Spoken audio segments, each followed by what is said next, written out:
Hello, and welcome to the next episode of Breaking Barriers in Collaborative Care. We aim to bridge the gap between healthcare professionals and patients, providing valuable insights, discussing common challenges, and exploring innovative solutions. Get ready for candid conversations, expert interviews, and practical advice that empowers patients to take control of their health while fostering stronger relationships with their healthcare providers. I am so excited because today we have Sophie, who is a registered midwife here in Ontario and actually works in Hamilton with community midwives. So thank you so much, Sophie, for coming today. Thank you so much for having me. I'm really excited to be here, Courtney. I'm so excited for our conversation, and I just want to delve right in because I feel like we have a lot to get through and unfortunately not a lot of time.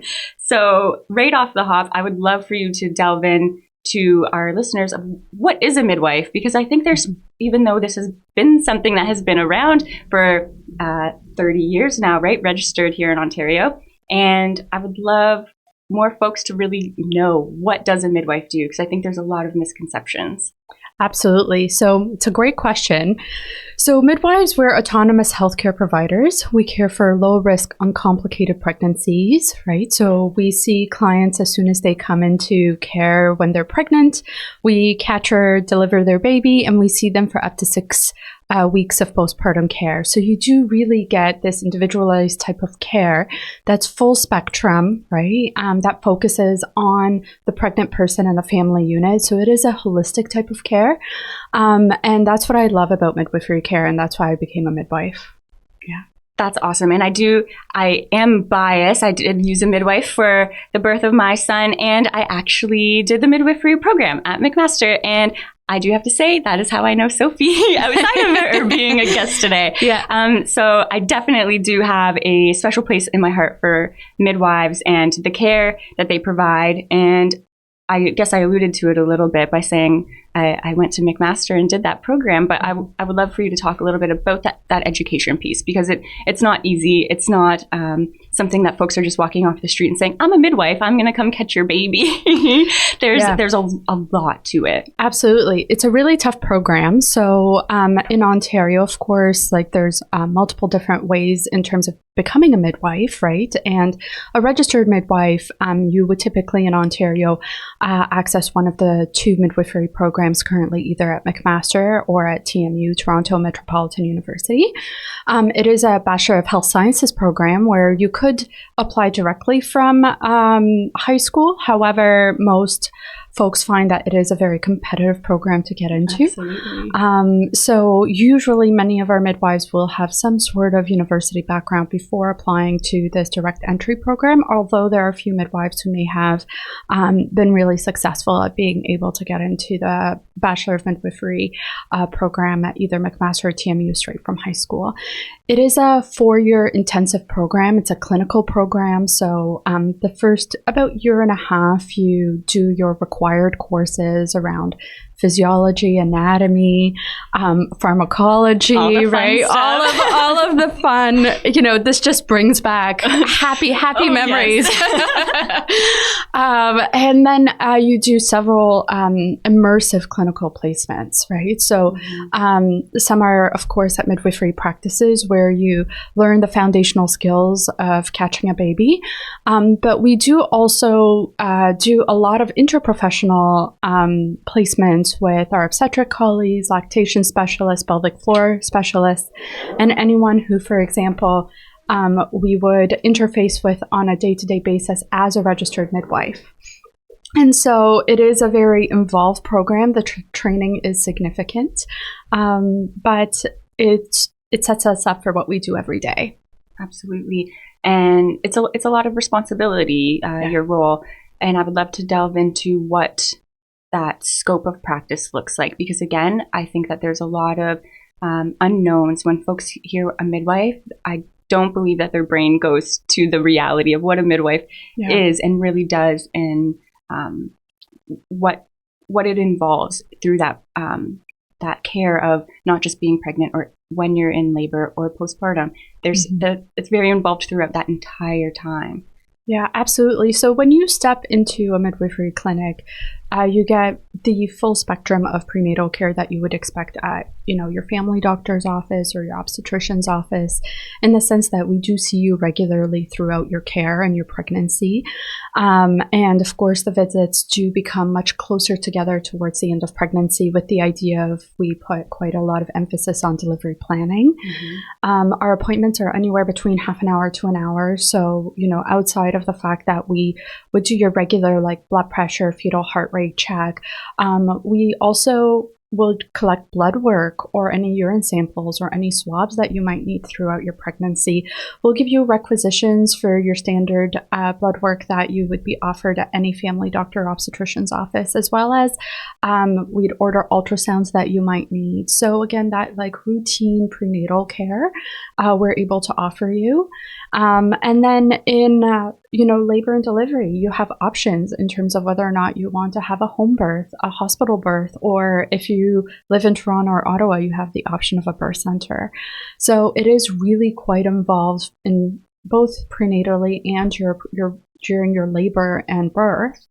And then into the postpartum, we see you lots, right? For the first 2 weeks, we offer you home visits. And the goal there is, the first 2 weeks are so tough, right? Because you have a little one. They can be really, really tough for parents that transition to parenthood, especially for first-time parents, that support with feeding, making sure that baby's back up to birth weight within the first 2 weeks, and just making sure that you set that family up from a mental health perspective, from an entire family perspective for success. And having midwifery care was amazing in all ways for me personally, but that postpartum care, I would just say, is invaluable. Knowing that your midwife is coming to you, first of all, was amazing. That I didn't have to leave the house right away with a little one, which can be a little daunting.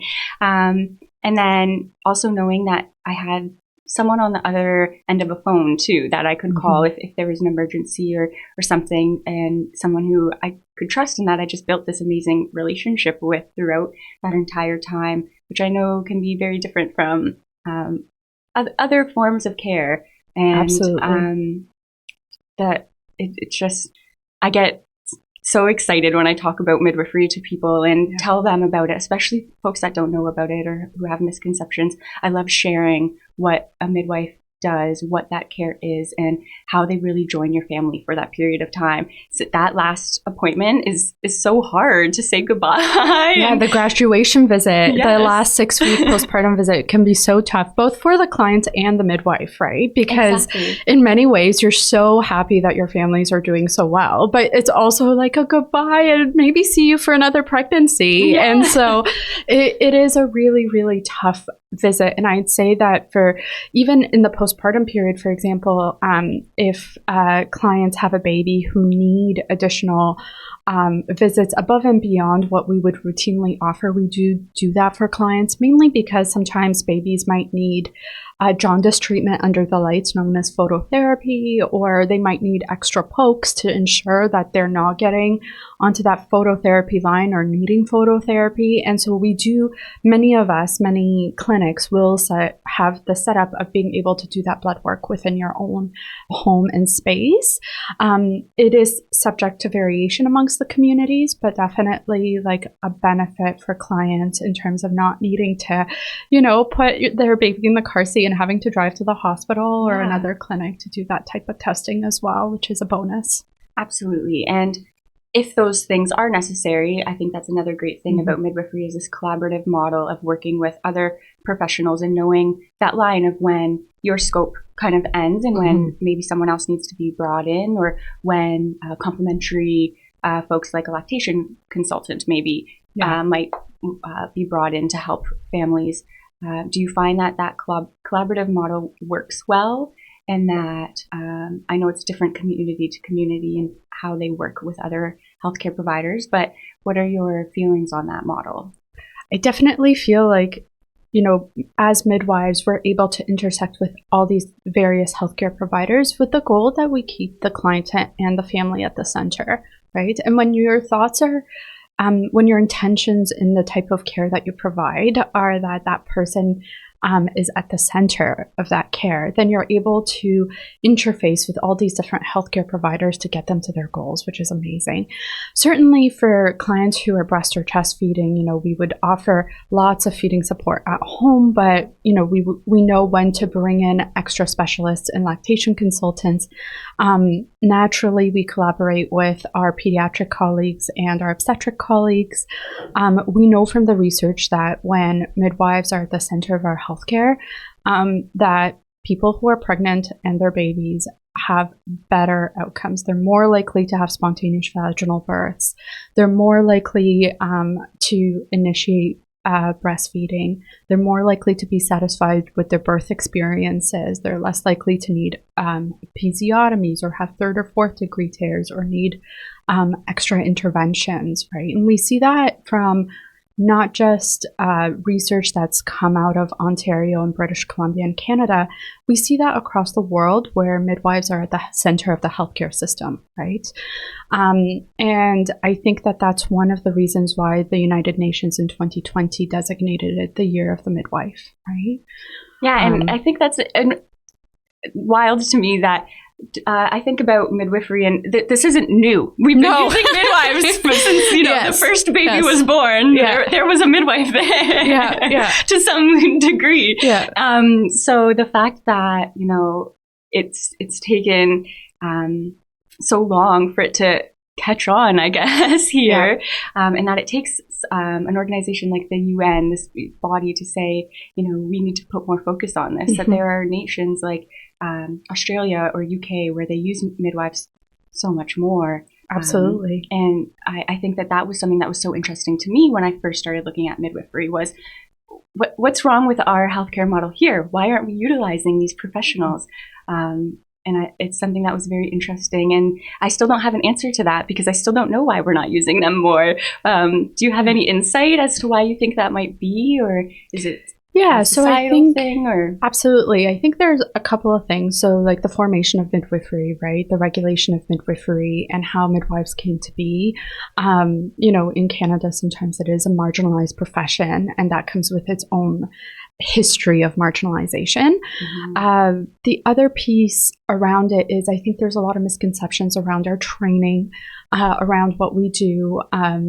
Sometimes I remember going with my partner to his work office party, and somebody asked me if I did it. I became a midwife and it was a weekend course, right? And so there's really a lot of misconceptions around midwives and what we do. The other concern I think that people may have, or misconceptions that they may have, is they think if you have a midwife, you absolutely must have a home birth, right? That's a pretty big misconception. In reality, in Ontario, approximately 20% of people will have like an out-of-hospital birth, and the remainder are within a hospital system.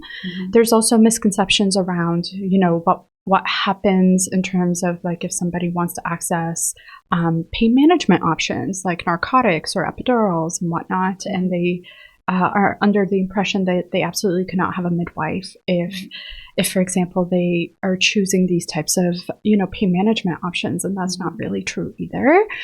And there's also the, around marginalization of midwifery, there's the idea that, if you use midwives, that you're settling for less care or not as great care, compared to our obstetric colleagues who, we appreciate, we understand that they have specialized training in surgery and vacuums and forceps, and, their scope is a little bit different from our scope.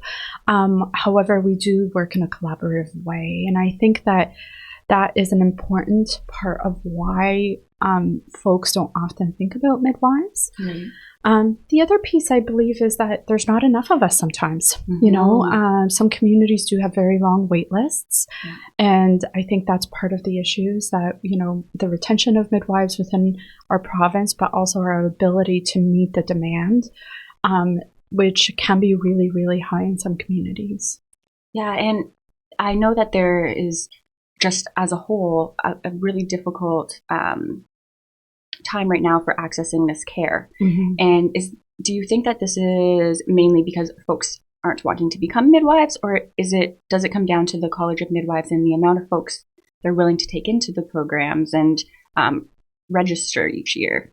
Yeah, I think it's multifaceted, right? I think one of the things is government funding can only produce so many midwives. Right. And anytime that you're training any healthcare professional, there's only so many people who can train them, right? There's only so many midwives who can also provide this level of training. Absolutely. So the number of preceptors, clinical preceptors that are available, the amount of funding for midwifery care as well as education is part of the issue.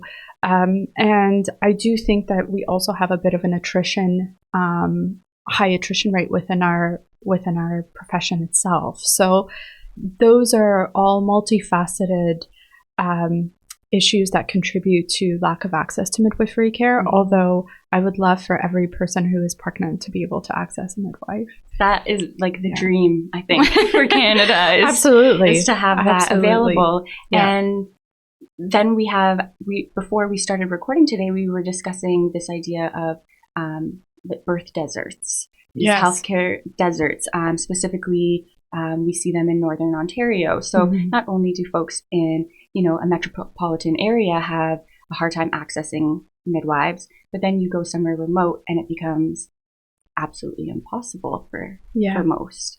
Absolutely. So more and more I've been reading about these maternity care deserts, right? Where outside of lack of access to midwifery care, you have lack of access to many different aspects of maternal health and newborn care, which I think is absolutely unfortunate. It does families a huge disservice. We know in our Indigenous communities, right, that we have to evacuate, or like there's this policy of forced evacuation of somebody who is pregnant so that they can access services in a community that's hours away from them, right? And it is a cruel form of treatment during pregnancy. Imagine being removed from your family, your friends, elders within that community, traditions, ceremony, right? It's heartbreaking to think about. It really is. And some communities, we know from the research that Indigenous midwives can bring birth back to their communities, right? And the National Aboriginal Council of Midwives currently has a letter happening right now, a campaign trying to advocate for more Indigenous midwifery care within their community so that we can keep birth within those communities, right? Yeah, and we're going to link that.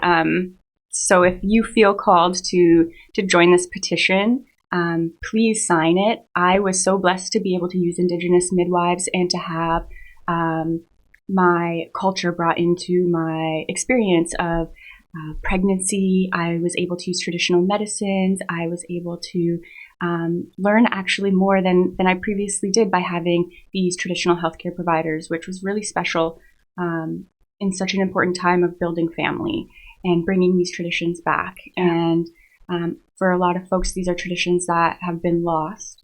So to have those brought back was really special. That's the case for my family, but others who are in these remote areas, that's their daily life.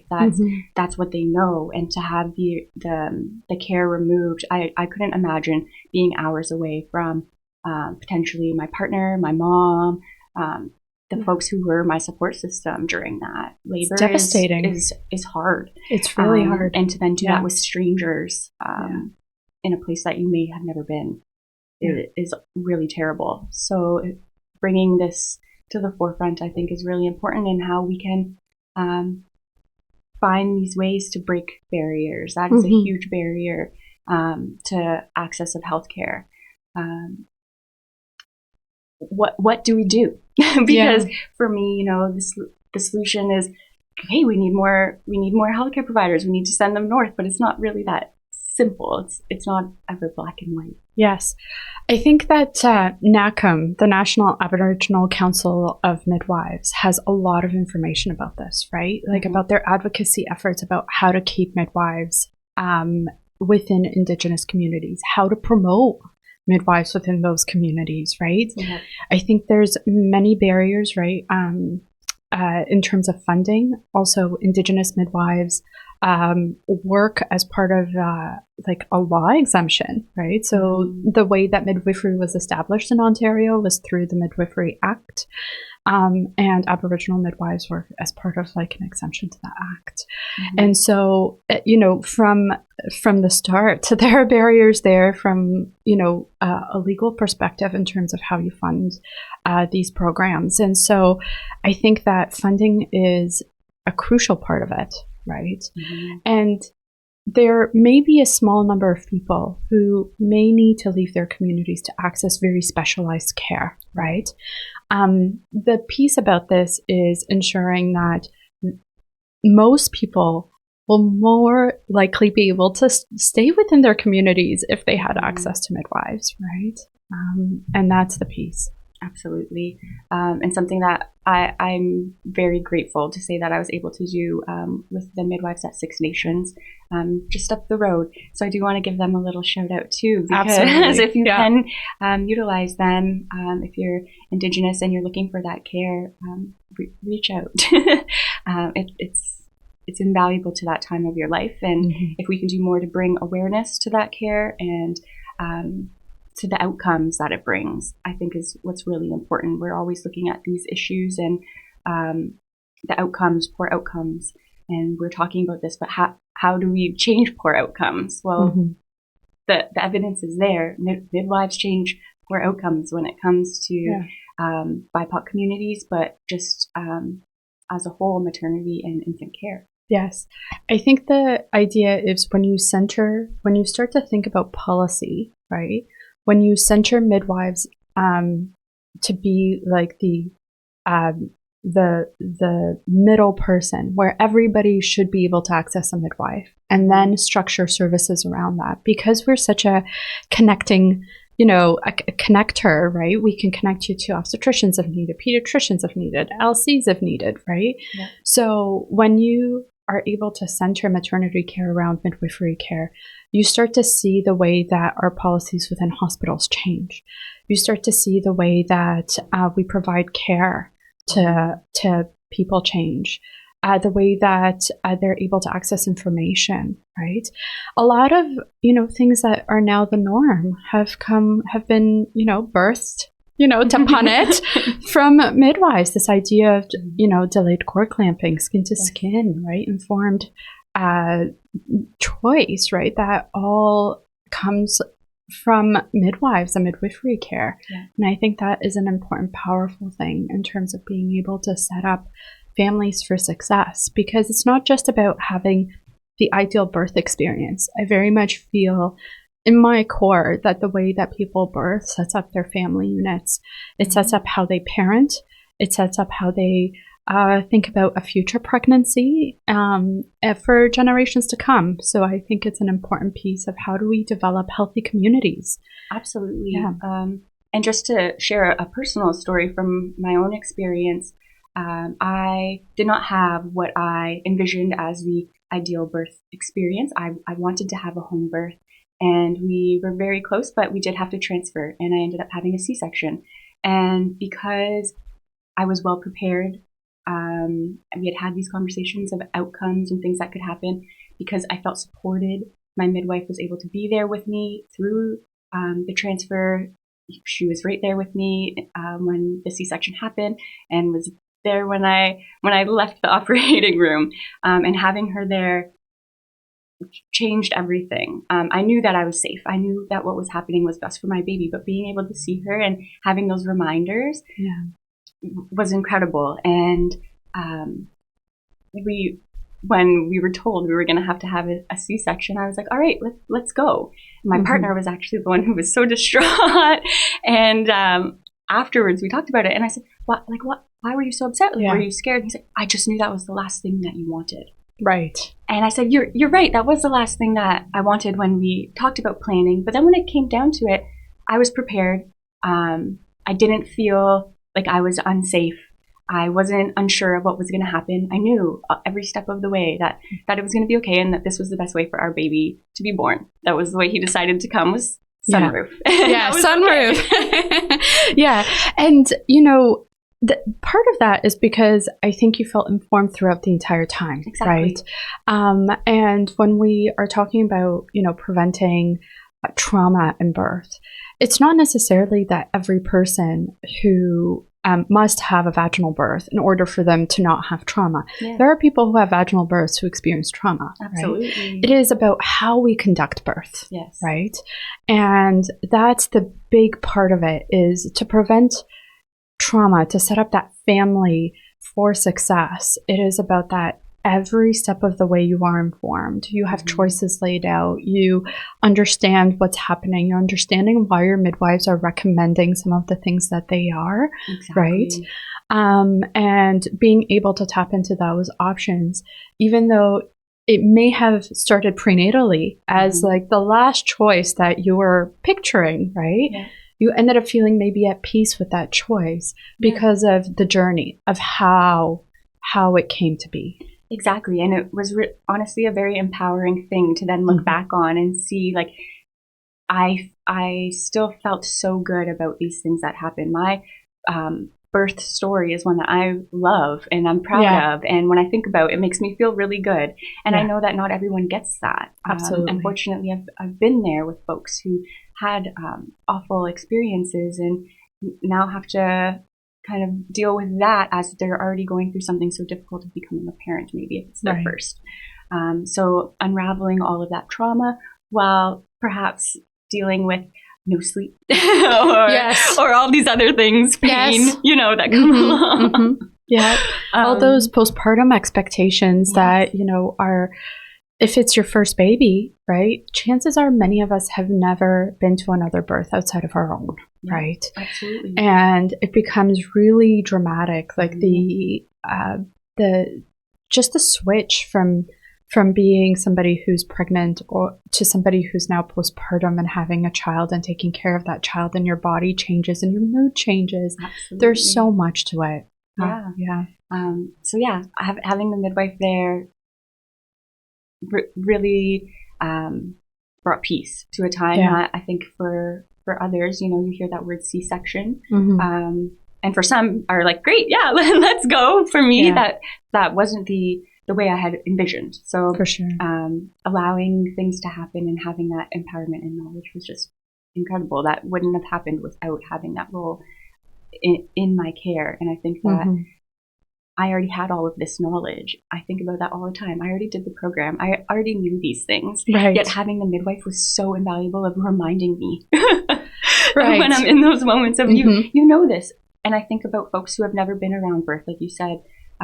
It might be their first child and their first time witnessing birth, and it's them living through it. Yeah. And having the midwife walk you through, explaining things before, during, after. Yeah. It really is this all-encompassing care that you may not get with another provider. You may not have an hour to sit there and pull apart every moment of that labor and delivery. Oh, for sure. I know I just took my son for his 6-month appointment, and the doctor said, "Have we had your postpartum appointment yet?" Oh, and no. I said, unfortunately, no, but I had at least my 6-week appointment with the midwife, so we know we're good there. But 6 months later, saying, "Hey, did we do this?" Yes. Things fall through the cracks sometimes. Sometimes. And the nice thing about midwifery care too is, like, if you need a PAP, we'll do it for you. Yeah. Do you know what I mean? Like, if you're due for a PAP, it's that wraparound holistic care. If you needed any follow-up blood work in the postpartum, we'll do that for you. So, which is fantastic. And even in the scenario of a C-section now, your care was with Indigenous midwives, with registered midwives who have hospital privileges. We wear the hat of being the most responsible care provider for your baby, right? Unless the baby needs to go to a nursery and be under pediatric care. And so we're there just very similar to the way that your Indigenous midwives were, except the baby will fall under our care in the hospital chart, which means that we'll do like all of the head-to-toe newborn exam, which your midwives would have done as well. But for any additional hospital follow-up, we're able to offer that for you, right? Which is amazing. The scope of care that midwives have I think could still be a little bigger, but we don't really have to get into that right now. Yeah. But it's just, it is amazing what that care encompasses. And the testing and all of the responsibilities that a midwife has that folks really don't understand. Or I think when they hear the word midwife, unless they've had a midwife or they know a midwife, then I think they can really start to respect what that title really holds and what it means. Yeah. I think that for a lot of my clients, it's very interesting. Those like at that 6-week discharge visit, they do say like, I came into midwifery care unsure of what I would expect, right? Or for example, like I knew that if I needed a C-section or obstetric care that I would get that. I just heard my friends have like a really good experience. And so this is why I came. And then I remember one of my clients saying like, I came to midwifery care for the postpartum care, but I didn't realize that it wasn't just about the baby care. I didn't realize how much I needed that care, right? And you know, it brings you like, this is why we do it, right? Absolutely. This is absolutely why we do it. And I do feel like, you know, there are folks who need, who are low risk, uncomplicated, right? Who could absolutely benefit from midwives. But if you're listening to this podcast and you're not sure whether you fall into that category, and you're pregnant and interested in learning more about midwifery care, I just say call up the clinic. Call up a clinic that's near you, right? Fill out an intake form, right? Your midwives will be able to tell you whether or not you're appropriate for midwifery care. And the reality is that sometimes, depending on the circumstance, we might do a shared care model with our obstetricians, or there's ways that we collaborate with other care providers so that, again, we keep that client at the center. Which, again, I don't think people know that that is an option, that if you have a midwife and something happens and you now don't fall within that realm of low risk, normal pregnancy for some reason, or labor or postpartum, something happens, that you can work in conjunction with whoever is now coming to take over care, whether that be an obstetrician or whoever. Yeah. So it is one of those things where, you know, there are folks who are absolutely like, you know, should be under obstetric or MFM, like maternal fetal medicine care. And we will, you know, we will inform them of that. But there are folks who, you know, maybe would benefit from some sort of like combined share care where we could care for them for up to 20, 30 weeks. And then if they're choosing a repeat cesarean section, then we would, you know, touch base with our obstetric colleagues, but continue to provide that postpartum care, which, like, let's face it, someone after they've had a C-section, how important is that? Oh, let me tell you, it is important. You know, and, or for example, you know, maybe sometimes we do, you know, a transfer of care to obstetrics up to 36, 37 weeks, and then they're back into our care because now they're term, right? The risk of preterm birth is no longer there, and we're able to pick up care and kind of go from there. Of course, all of these things are very individualized. Absolutely. They're very community driven, right? Each community will have their own guidelines, will have their own ways of working, both among their own midwifery practice as well as with their obstetric colleagues. But what I would recommend is, if you're not sure if you're an appropriate candidate for midwifery care, you know, call a clinic, fill out an intake sheet, right? And they'll be able to chat with you about it. You know, I've had cases where I wasn't sure whether clients, for example, are appropriate for midwifery care. I've brought them in, you know, and said, like, let's talk about your history. Let's do a deep dive into your medical and obstetric history. And then to be able to determine, like, you know, what services do we need to wrap around you, right? Or like, do we do a straight transfer to MFM? And I wish you all the best. You know what I mean? So there are ways that we can engulf clients in a lot of services to, again, break down those barriers, break down those very significant, like, logistical barriers and healthcare system barriers that exist. Absolutely. And just while we're talking about collaborative model and working with other healthcare providers, there's kind of this new, I don't want to call it a fad, but I guess fad, where a lot of folks are getting vitamin cocktails and different things through IVs. And yes. I'm just wondering, is this something that is popular in for in pregnancy or postpartum, or is this just kind of in the realm outside of that? Is that something a midwife would offer if you needed a B vitamin? Would they give you an IV or iron? What's kind of the course around that still? Yeah. Because I know it's big for folks, specifically, after drinking, they'll go get a vitamin IV to help them feel better. So I do see these vitamin IVs popping up in different areas more and more. Is this something that is now bleeding into the care of pregnancy as well? Because I could see where its benefits could potentially lie with iron. I know a lot of folks have low iron. What do you think? Yeah, so we have standard like preconception counseling where we recommend folic acid or prenatal vitamin 3 months before pregnancy, with the idea of like trying to prevent open neural tube defects. Most people know spina bifida as being one of them, right?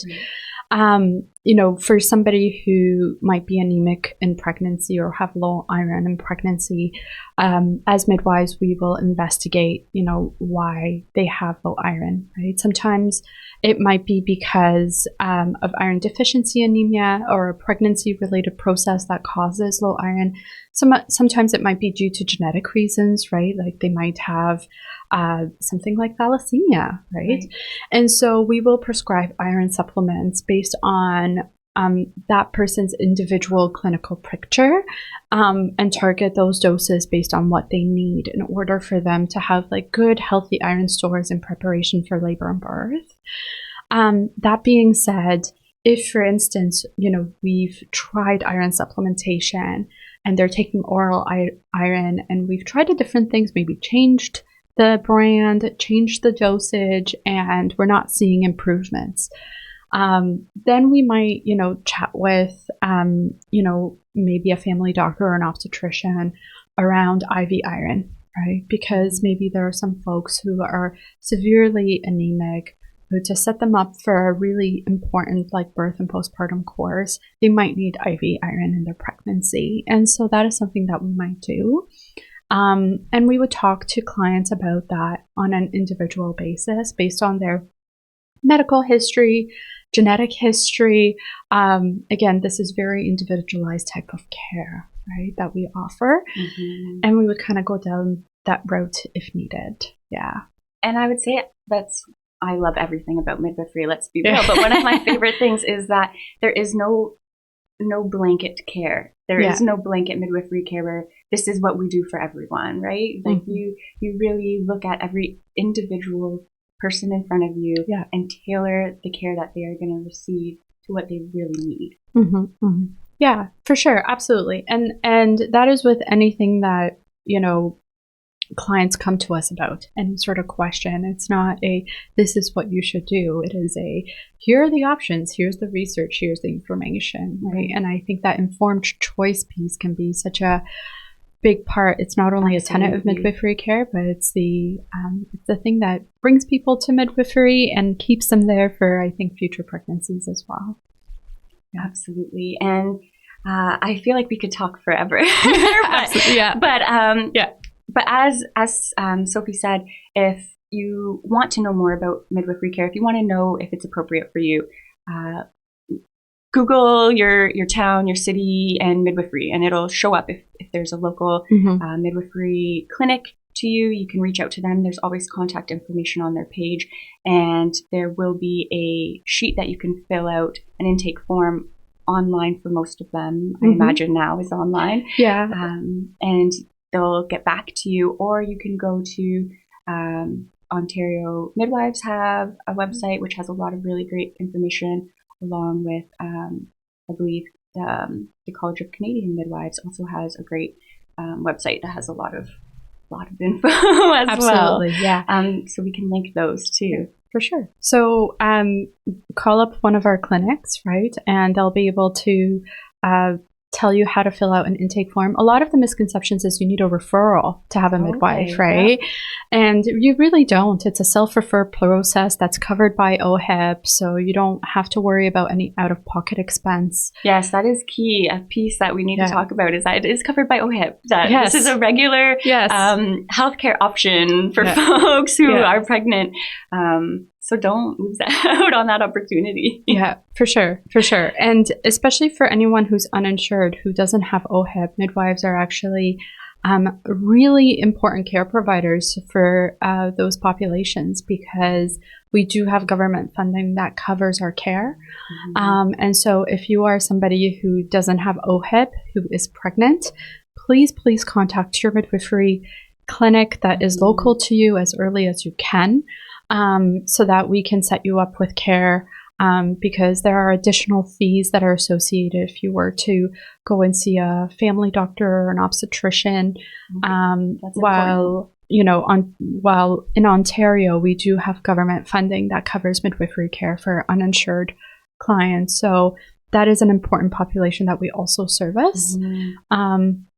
And we would do a deep dive with that client on a one-to-one basis in terms of like what out-of-pocket costs they might need to incur. Right. A lot of important information and good information. And if you want to hear more from Sophie, she is going to be starting her own podcast. That's right. So watch this space, and we will share when Sophie's podcast is coming out, so that you can hear more from her and about midwifery care and some really great topics that she gave me a little tidbit, a little sneak peek info into of what's to come. So you'll definitely want to stay tuned to hear from her. So thank you so much, Sophie, for coming today, talking about something that is very near and dear to my heart. Thank you so much for having me. Hopefully we can continue talking to amazing guests like yourself, and continue to navigate this complex world of healthcare where transparency and honesty should be at the forefront. So thank you so much. Thank you so much for having me, Courtney.